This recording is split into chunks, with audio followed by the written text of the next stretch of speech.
Силер жаман күмөн сүрөгөндөн сактангыла dedi. Алланын өкүмү экен. Күн сайын күмөн кылабыз го биз.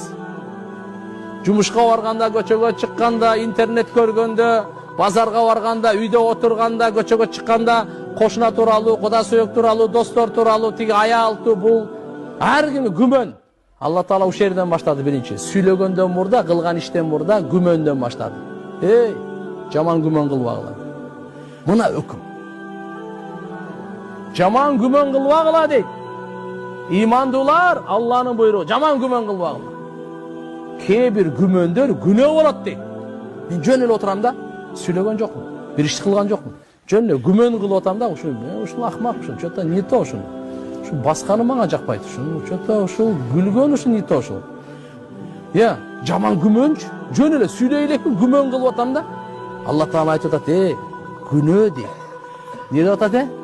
Күнөө жазылат экен. Күмөнгө күнөө жазылат экен. А сүйлөгөнгөчү? Эмне үчүн десе, иштин баары жаман күмөндөн башталат экен да. Жаман күмөн кылгандан кийин анан ушактайм. Анан жала жабам. Качан ушак жала болгондон кийин жүрөктөр жиркенип калат. Анан кандай болот? Бири-бири менен мушташ болот, анан согуш болуп, ошо қан төгүлө берет.